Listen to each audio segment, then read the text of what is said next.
Ito mga idol, welding machine ito. Unang welding machine ko to na skeleton. Gumagana ito. Dalawa ito, pinakuha ko kay Ivan yung isa.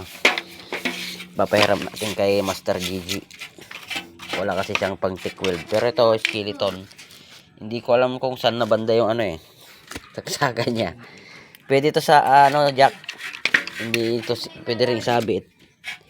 Ito na saksakan nun pero wala na siyang blower kasi noon. Kaya nakalimutan ko na rin kung paano yung guide nito. Kung saan yung saksakan, saan yung ito yata yung saksakan. Tapos ito yung machine na dalawa. Ito. Ito saka ito. Saka ito. So hintayin natin yung dala ni Ivan kung paano itsura nun. Para malaman natin kung paano. I-guide ko na lang.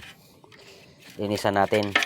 Unang welding machine ko to mga lod. Hindi pa ako gumagawa ng sidecar noon. Hindi pa ako nag-welding. Yung skeleton ko kasi wala yung blower niya. Pero gumagana to. Hindi to sira. So hintayin natin sa Ivan kasi pumunta dun sa kabilang bahay. At kukunin niya yung isang machine. Kung paano yung itsura niya para makita natin. Unang ko to yung machine ko to Tingnan lang natin kung ano. Dyan na. Ito na nga. Ito na nga yung niya. Machine. Diba? Ito may guide na talaga. Makikita ko na yung itsura. Talagang antigo na. Dito na sa kalsada. Hello. Welcome to my channel vlog. Ito. Diba? Para makita ko kung ano itsura niya, kung ano yung pwede nating i-advise kay Gigi kung gagawin niya, kung ano. Ito pala yung weldingan dito sa kabila. So, yung isang saksakan niya, dito naman pala yun.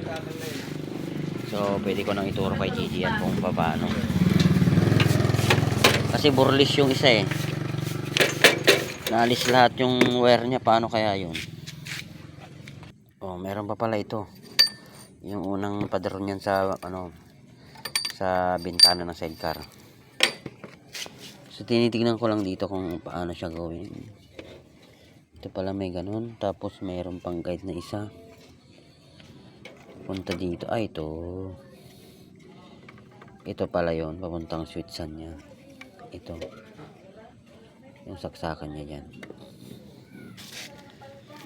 So makikita ko na lang yung banda nito, parte nito. Dito pala yung isa guide niyan. Tapos ito naman yung tawag dito, ground niya na So meron pa dito sa ilalim.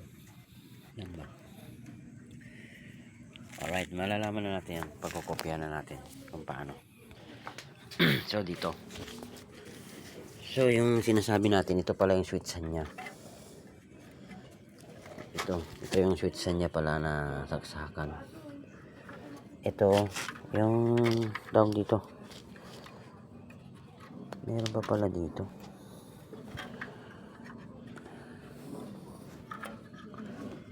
I don't always love. Ito.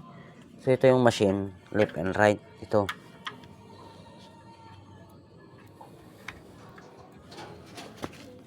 yung saksakan. Tapos ito yung switchan. Okay. Alam na natin kung saan. Kasi nandito naman Ito na lang kaya bigay ko. Kaso lang wala itong wala itong adjustan dito. Ipipihit niya na lang ng weldingan niya na lang siya dito. Ito na lang yung guide niya para hindi siya mawala. Alright, yan na lang mga lods.